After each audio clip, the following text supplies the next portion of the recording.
Bom dia.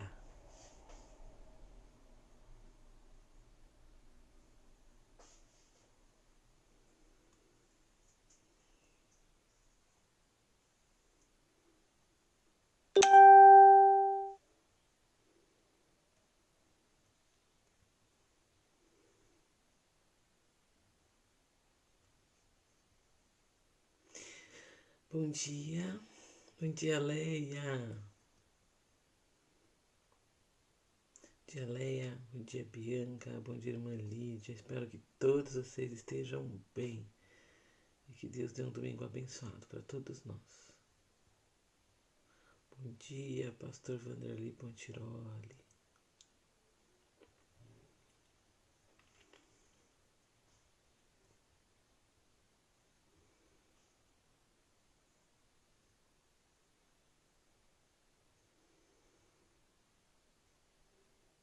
Bom dia, Li.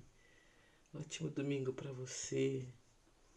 Espero que você tenha tido um sábado bem cheio de trabalho, bem cansativo. Que agora no domingo você descansa, né? Bom dia, irmã Rosana Rodrigues.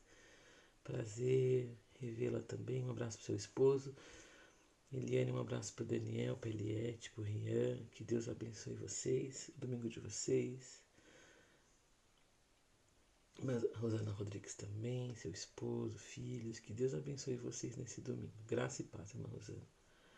Que Deus nos abençoe. Mais um domingo na presença do Senhor. Felizes, alegres.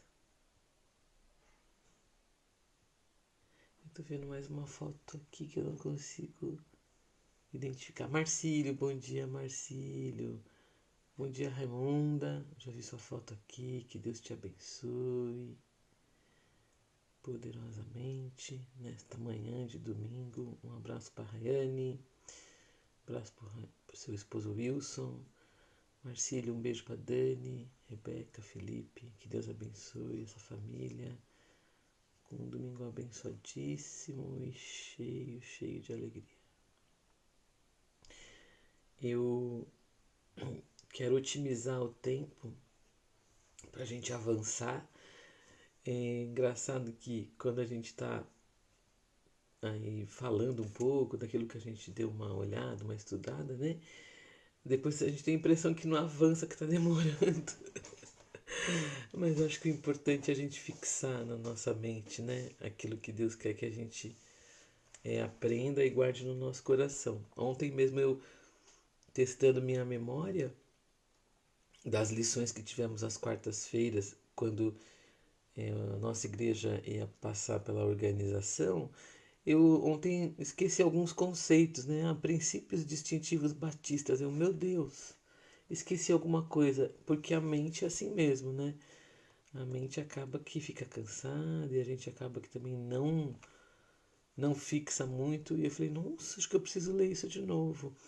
E aí, bom dia, Xanda, bom dia pro Antônio, bom dia pro Luca, um domingo abençoado para todos nós. E aí a gente fica vendo como é necessário a gente está sempre lendo e relendo a palavra de Deus, que sempre traz para nós coisas novas, novidades e também nos relembra de tantos conceitos, né? Nós já estamos a 5 minutos do início da nossa aula, e para que a gente possa aproveitar bastante, né, esse tempo que você dispensa para estar aqui junto com a gente. Então eu vou orar, convido você a orar e aí a gente começa então, tá bom? Vamos orar. Senhor, nós queremos te louvar, te agradecer, porque agora pela manhã o Senhor renovou o fôlego de vida em cada um de nós que estamos aqui e em tantos outros queridos nossos, né? Os nossos familiares, a tua igreja querida, enfim, Senhor, nós queremos te louvar pelo dom da vida. Queremos também pedir que o Senhor ilumine, Senhor, as nossas mentes, ilumine o nosso entendimento e a tua palavra, para que possamos, Senhor, guardar em nossos corações, anunciá-la e sermos praticantes dela. É isso que nós pedimos, Senhor, e humildemente, Senhor, submetemos a tua maravilhosa, boa e perfeita vontade. Fica conosco no decorrer deste domingo e agora se conosco também na explanação da tua palavra. Amém. Amém, irmãos. Eu queria relembrar e fazer um pequeno resumão, né, para a gente voltar aqui o que a gente estava falando no domingo. Primeiro que a escola bíblica dominical é uma escola, é para a gente aprender. Eu não sou uma professora, mas a gente está aqui estudando um pouco. Tenho o auxílio do meu esposo, que é o pastor da igreja, e ele sim conhece, se aprofundou em seus estudos. Então, a escola bíblica dominical sempre foi uma escola no domingo e a gente usa a Bíblia como base para o ensino. E a palavra de Deus contida nos 66 livros que a nossa Bíblia Sagrada tem, a nossa regra de fé e prática.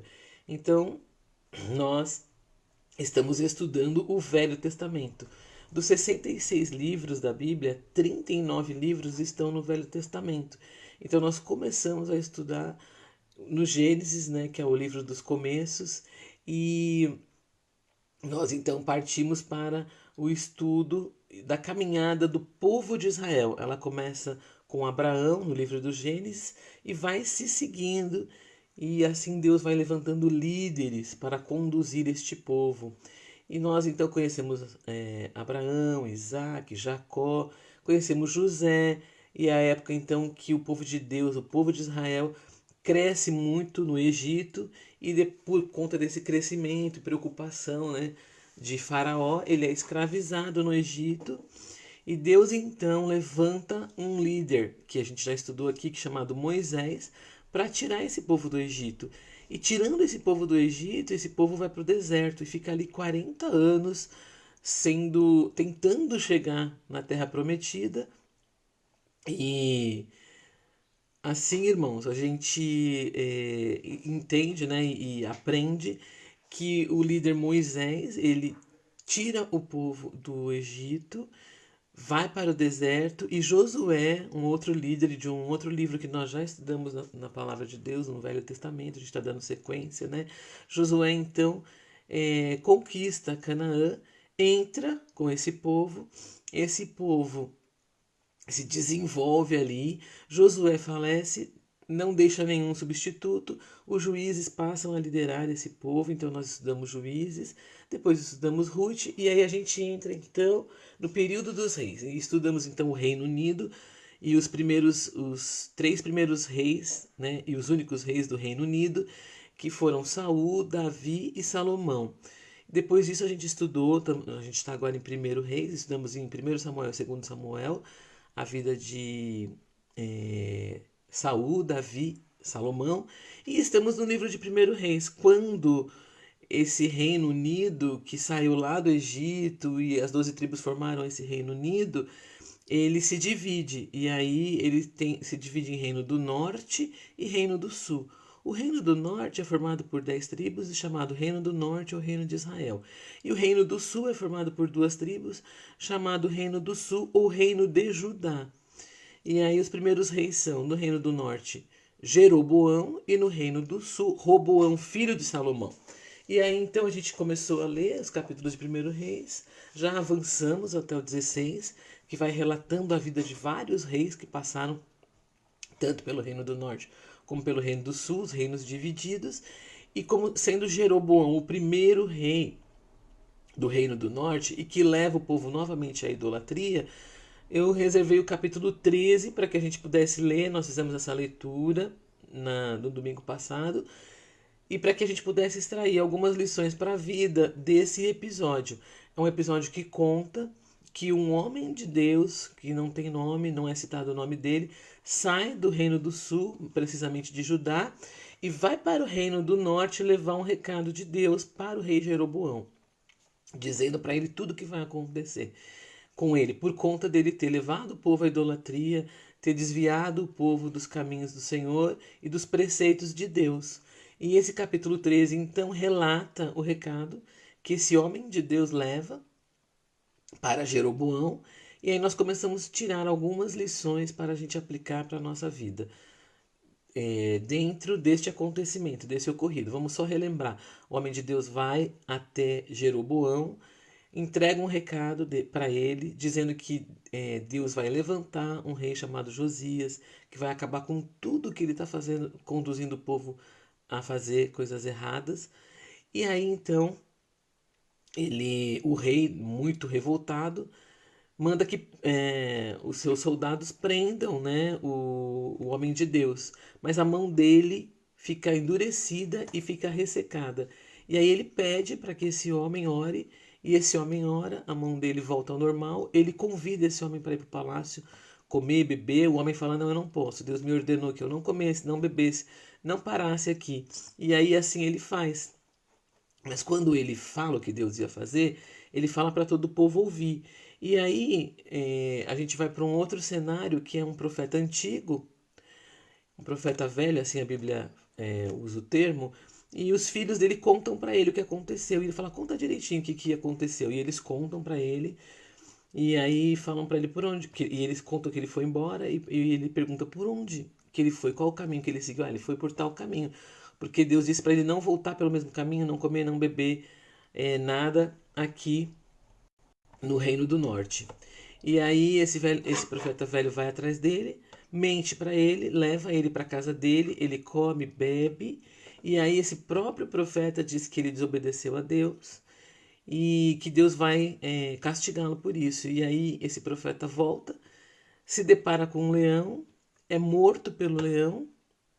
O profeta velho fica sabendo, vai até lá, pega o corpo dele e sepulta ele numa sepultura da família desse profeta velho. E esse profeta velho pede para os filhos que, quando ele morrer, o enterrem junto com esse profeta. Aí no capítulo 13, ele acaba dizendo que Jeroboão não se arrependeu, continuou fazendo as mesmas coisas, mesmo Deus tendo dado sinal para ele que estava falando, e aí a família dele, a dinastia dele é extinta da face da terra, e aí nós vamos para uma segunda dinastia no Reino do Norte. E aí falei bastante de alguns reis já.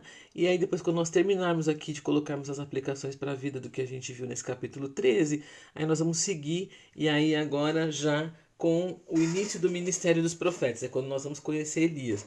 Acredito que nós consigamos terminar o capítulo 13 hoje, se eu me estender um pouquinho é só para terminar, e aí a partir do domingo que vem nós começamos a ver esse ministério dos profetas inaugurado pelo profeta Elias, que vai ter uma grande atuação como um primeiro profeta, e a Bíblia dá um destaque muito grande sobre os atos e toda a história de Elias. Bom, falamos que a primeira aplicação para a vida que tiramos do capítulo 13 de 1 Reis é que qualquer um de nós pode ser usado por Deus. Um servo anônimo, um servo que não é conhecido, não é famoso, mas pode ser usado por Deus. Basta que tenhamos destemor, coragem e estejamos à disposição de Deus.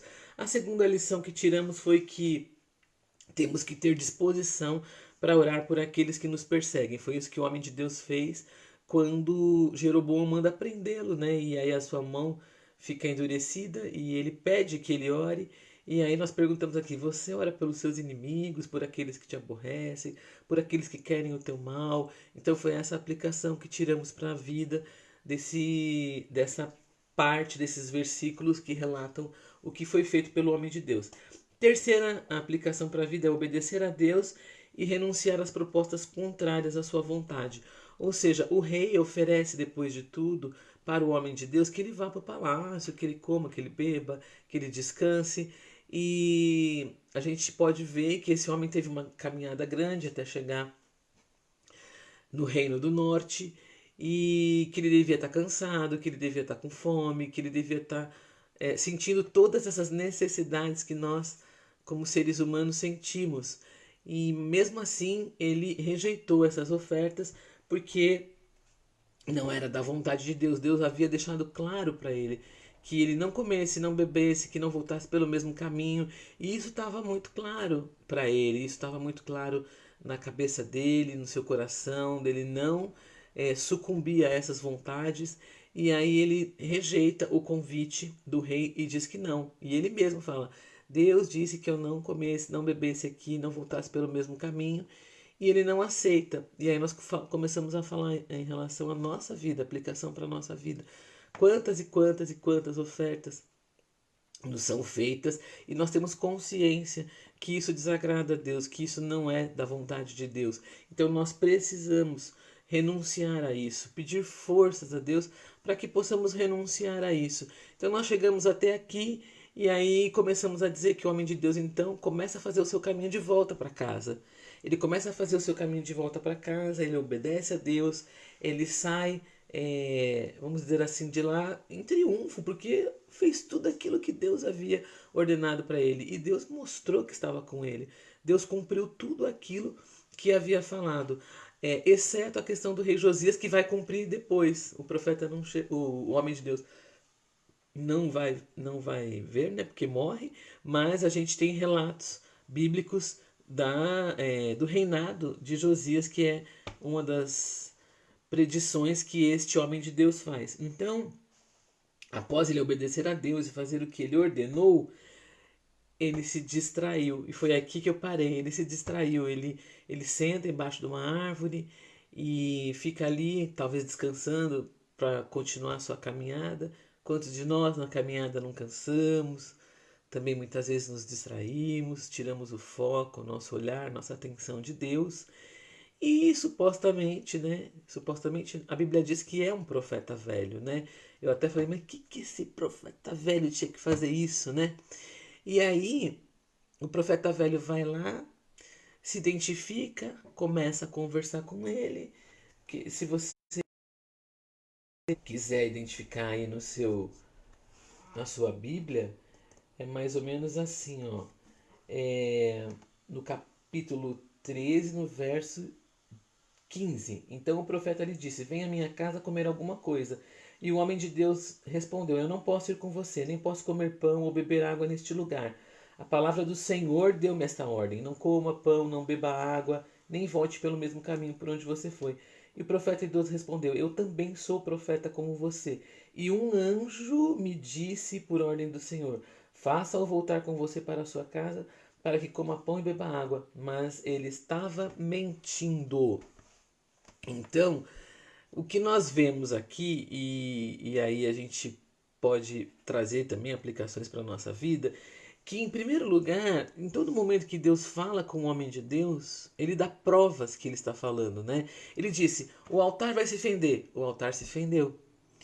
E aí ele deu provas também quando alguém se voltou contra ele, o rei, a mão dele ficou dura. E aí aparece alguém dizendo que Deus mandou falar para ele, que através de um anjo de Deus, que ele também era homem de Deus, profeta de Deus, e que ele deveria fazer isso. E aí a gente começa a pensar, mas então ele foi enganado, né? E aí muitas vezes a gente também coloca a culpa naquela pessoa que, não, a culpa é dele, foi ele que me fez fazer isso, foi ele que me fez agir dessa maneira, né? E ele era um homem de Deus que ouvia a voz de Deus, porém ele estava distraído e talvez essa vontade tão grande, essas necessidades que a vida traz pra gente, que é de comer, de beber, de dormir, de descansar, e necessidades várias, e aí você pode colocar isso aí na tua vida. Faz com que a gente fale, não, mas mais, e coloque um senão. A gente mesmo se deixa enganar, né? A gente tira esse foco. E aí chega alguém falando em nome de Deus que nos distrai, que tira o nosso foco, assim como aconteceu com esse homem de Deus. Essa trajetória tão brilhante que foi colocada alguns versículos atrás, ela começa a ser ameaçada, e não é por alguém que ele olhar e falar assim, não, esse daí uma pessoa aqui do Reino do Norte que não tem temor a Deus, que está contaminada. Não, ele foi enganado por alguém que se disse um homem, um profeta também de Deus. E baixou sua guarda, né? E aí ele vai para casa desse profeta, né? Aí eu queria também falar um pouquinho desse profeta, né? Desse profeta de Deus. Porque a Bíblia fala que ele é um profeta velho, mas até conversamos aqui, mas era profeta de Deus, não era profeta de Deus, né? E aí, quando ele falou, ele fala da sua própria boca, fala da sua própria vontade. A gente não vê nenhum sinal em relação a isso. O homem de Deus também não vê, mas se deixa levar. E aí eu comecei assim a conjecturar, puxa vida, né? Esse profeta velho, com certeza deve ter sido usado por Deus, deve ter tido uma vida também de instrumentalidade por Deus. Em algum momento ele para, ele esfria, ele tá lá no Reino do Norte, com tudo isso que a gente contou que aconteceu. E quando ele escuta, e quando ele ouve falar desse homem de Deus e tudo que aconteceu, ele fala, nossa, ele relembra tudo aquilo que Deus pode fazer e faz pelo seu povo. Então, na minha cabeça, assim, eu falei, nossa, ele deve ter sentido também uma certa inveja desse profeta, desse homem de Deus. E foi lá atrás dele, né, para poder enganá-lo. E o incrível é que ele leva ele para casa dele, eles comem, bebem e logo em seguida ele dá um recado de Deus para ele. Olha que coisa! Fala para ele, olha, você desobedeceu a Deus. Então acho que no momento em que ele fala pro profeta, pro homem de Deus, para esse homem de Deus, ele tá falando da sua carne, ele tá falando, sabe, com os seus maus pensamentos e com a sua má intenção. Mas quando ele volta para casa, né? Engraçado que ele sabe que desobedecer a Deus traz consequências, mas ele diz por ordem, vamos lá no capítulo, no versículo, né? O profeta idoso falou que ele também era profeta, e o homem de Deus voltou com ele, foi comer e beber na casa dele, e no 20 fala, enquanto ainda estavam sentados à mesa, a palavra do Senhor veio ao profeta idoso, que o havia feito voltar, e ele bradou ao homem de Deus que tinha vindo de Judá. Assim diz o Senhor, você desafiou a palavra do Senhor, não obedeceu a ordem que o Senhor, o seu Deus, lhe deu. Você voltou e comeu pão e bebeu água no lugar onde ele lhe falou que não comesse nem bebesse. Por isso, seu corpo não será sepultado no túmulo dos seus antepassados. Ele prediz a morte dele, fala: olha, você não vai ser sepultado no seu com os seus antepassados. E aí, quando o homem de Deus acabou de comer e beber, o profeta idoso selou seu jumento para ele. E aí, o que acontece? Ele, uma das lições que temos que tirar para a nossa vida, que temos conversado aqui, ele não teve cuidado e nós temos que ter cuidado com aqueles que falam em nome de Deus, com profetas que se dizem, as pessoas que se dizem profetas, que dizem falar em nome de Deus. O Senhor, o nosso Deus, nos deixou a sua palavra para nos dirigir. E a sua palavra é verdade, a sua palavra é vida, e por isso estudamos a sua palavra, por isso pedimos orientação de Deus para isso e pedimos que o Senhor nos dê discernimento, porque tem pessoas que passam uma vida inteira servindo a Deus, mas se elas perderem fogo, se elas se deixarem corromper, se elas se aliarem ao pecado, elas passarão a não ser mais usadas por Deus. É isso que nós estamos vendo aqui. Deus tendo misericórdia do seu povo, ele se corrompendo, o Senhor perdoando novamente. Mas nesse momento eu fico pensando, meu Deus, aquele era um homem de Deus, ele saiu de Judá e foi para o reino do norte, sabia de tudo que estava acontecendo, sabia da condução desse rei, e aí deu ouvido a este velho profeta. O que nós podemos tirar de aplicação para a nossa vida? Cuidado, muito cuidado com aqueles que falam em nome de Deus. A palavra de Deus pode nos esclarecer para todas as nossas dúvidas, para todas as nossas perguntas. A palavra de Deus está aqui para esclarecer. E o Espírito Santo pode iluminar a sua mente, iluminar o seu entendimento, para que você não tenha nenhuma dúvida de que você está ouvindo a voz de Deus. E aí seria a sexta lição preciosa que tiramos deste capítulo: reconhecer a voz de Deus. Mas como? Ele vai falar? Ele vai usar alguém para falar comigo? Eu volto a dizer, a palavra de Deus revela tudo aquilo que Deus quis nos revelar. Traz para nós toda a revelação divina para a nossa vida. Nós não precisamos de profetas, não precisamos de adivinhos, não precisamos de ninguém que fale para nós do nosso futuro. Nosso futuro está contido aqui na palavra de Deus. Deus usa pessoas para falar? Sim, com certeza. Ele usa pessoas para falar. Mas se você tiver alguma dúvida, confronte cada coisa que você ouvir, seja de quem for, com a palavra de Deus. Por isso nós estamos estudando, para que tenhamos entendimento. Porque muitas vezes também pegamos a palavra de Deus, um versículo, né? Homens pegam um versículo da palavra de Deus e criam, né, uma religião, criam algo de acordo com aquilo que eles têm de visão. E não há dúvidas na palavra de Deus, não há sombra de dúvidas em sua palavra, e é por isso que nós somos chamados a nos apresentarmos como obreiros aprovados, que não tendo que se envergonhar e que maneja bem a palavra da verdade. Por isso, precisamos ter comunhão com Deus. Precisamos andar com Ele. E assim nós reconhecemos a sua voz.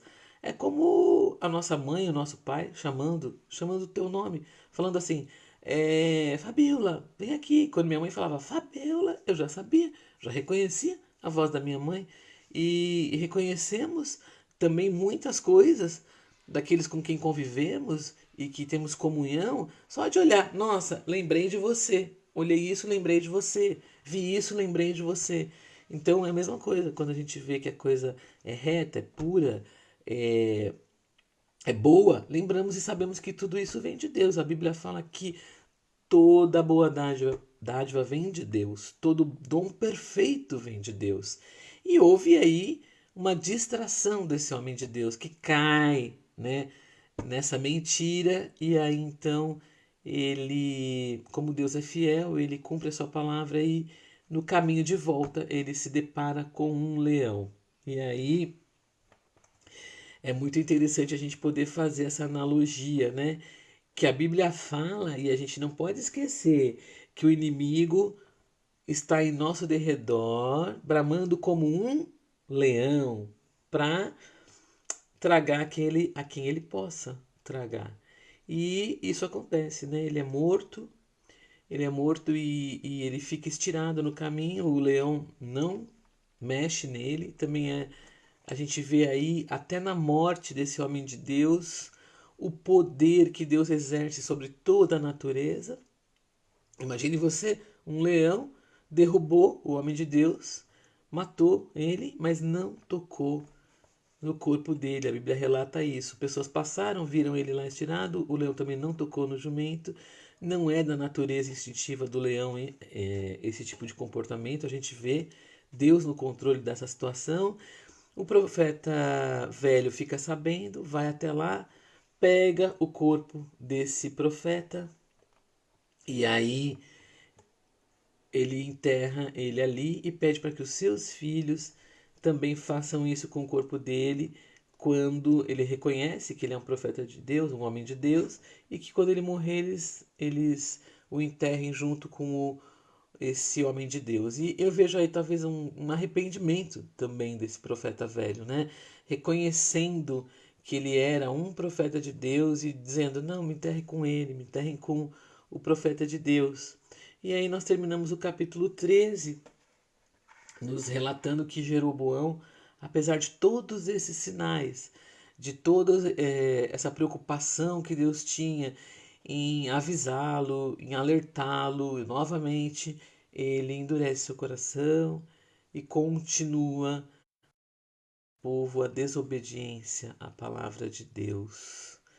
Que coisa mais é, triste ver uma coisa dessa, que Deus insiste tanto, tanto, tanto, tanto, e o homem endurecendo seu coração não consegue, né, se arrepender e se dobrar e ouvir a palavra de Deus e dar a Deus o domínio da sua vida, né? A Xanda está perguntando aqui quem seria o leão.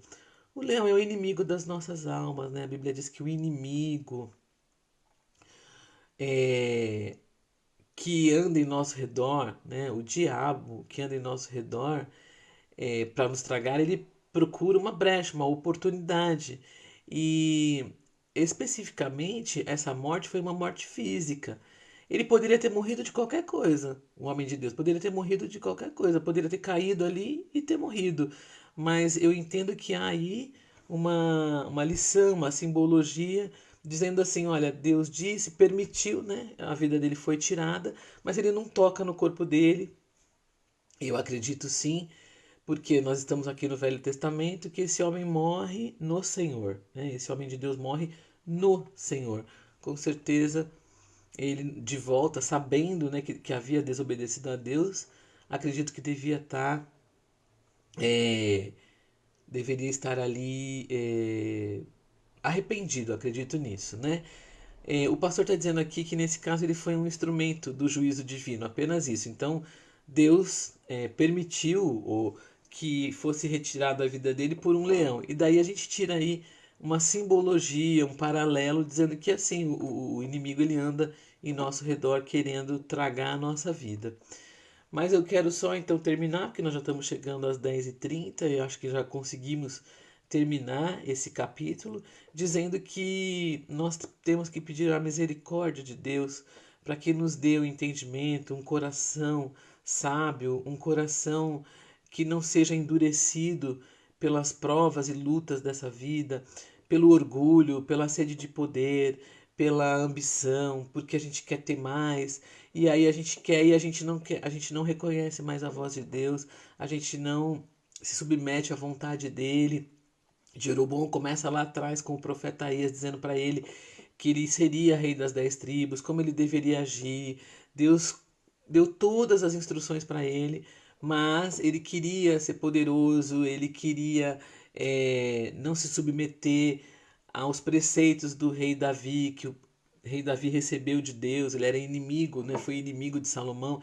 Enfim, ele estava dominado, né, por toda a sede de poder, de glória, de riquezas, e mesmo Deus trazendo homens para falar para ele, para que ele não fizesse mais isso, falando para ele tudo que iria acontecer, ele não se arrepende, e aí a sua dinastia é extinta da face da terra. E aí assim a gente termina o capítulo 13 e trouxe aqui algumas lições para a nossa vida, aplicação para a nossa vida diária.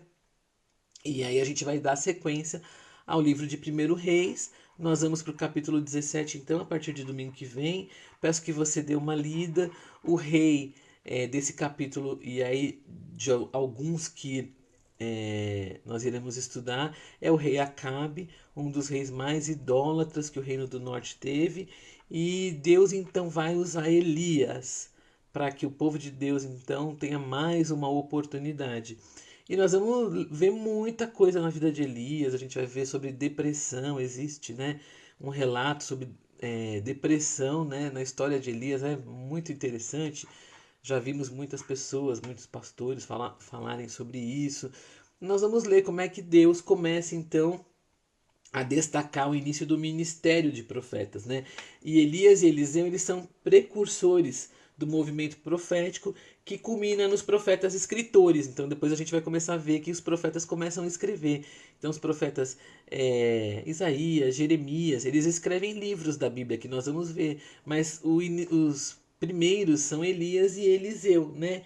E aí a gente vai ver aquilo que eu falei lá no início do livro de 1 Reis, né? Que ele está baseado em relacionamentos, e a gente vai então ver o relacionamento muito bonito, o relacionamento de um pai espiritual, assim, de Elias com Eliseu. E aí a gente vai estudar esse início de ministério e vamos seguir no livro de primeiro e segundo Reis, para que a gente possa avançar aí no entendimento da palavra de Deus. Que você tenha um domingo abençoado por Deus, que você leia a palavra de Deus durante a semana. É apenas um capítulo 2 para que você possa caminhar junto aqui no entendimento. Que se você tiver alguma dúvida, você pergunte para a gente, mande no particular e a gente então, né, vai conversar e vai chegar aí no entendimento. Que você volte também relendo tudo de 1 Reis para que você possa assim reforçar o entendimento. As aulas estão gravadas, você pode voltar a ver também. E nós vamos caminhar, né, agora já com uma data para o retorno dos nossos cultos presenciais, porém a escola dominical vai continuar por aqui, né, por enquanto. E assim a gente vai conversando, a gente vai crescendo na graça e no conhecimento da palavra, de pouquinho em pouquinho, né, um pouquinho de cada vez, e vamos, como igreja, nos fortalecendo, tá certo? Vamos orar e vamos terminar por aqui. Eu desejo a você um domingo muito abençoado, cheio de paz, de harmonia, de alegria. E logo mais no culto à noite, convide seus familiares, compartilhe nosso link e esteja conosco a partir das 18h30. Amém? Vamos orar. Senhor, nós queremos te agradecer pela tua palavra, queremos te louvar, porque 2000 anos, mais de 2000 anos passaram e a sua palavra repercute em nossas vidas. Tudo o que aconteceu no Velho Testamento, apontando para Jesus, foi ratificado, Senhor, pelo teu Filho amado que veio a este mundo, e por isso nós temos a oportunidade de falarmos diretamente contigo, de conhecermos a tua palavra, de pedirmos a tua ajuda, de obtermos do Espírito Santo essa revelação maravilhosa, essa iluminação, né, da tua revelação. E nós nos sentimos muito privilegiados por isso, Senhor. Pedimos que o Senhor continue nos dando esta possibilidade, liberdade de culto em nosso país, nossas Bíblias que podemos abrir, que podemos ler, que podemos meditar, nossos irmãos, a harmonia, nossa alegria em sermos igreja tua, igreja militante, igreja que marcha aqui nesta terra para falar desta palavra. E queremos pedir que o Senhor continue abençoando todos nós e cada um de nós, nossas famílias, nossa igreja, nosso país, nossos vizinhos, enfim, Senhor, queremos te agradecer e te louvar por este momento que temos aqui contigo, Senhor, para meditarmos na tua palavra. Fala conosco logo mais no culto à noite, fica com cada um dos nossos irmãos, abençoando, e queremos, Senhor, apresentar diante de ti um coração grato e um coração que almeja fazer a tua vontade aqui na terra. Te pedimos todas essas coisas em nome de Jesus. Amém. Amém, queridos irmãos. Muito obrigada pela sua paciência, muito obrigada pela sua companhia. E domingo que vem nós estaremos juntos novamente aqui nesse mesmo horário, ok? Leia 1 Reis 17, 18, 19. Caminhe lá para que a gente possa estar aqui na mesma sintonia no domingo que vem, tá bom? Beijo para vocês. Até mais.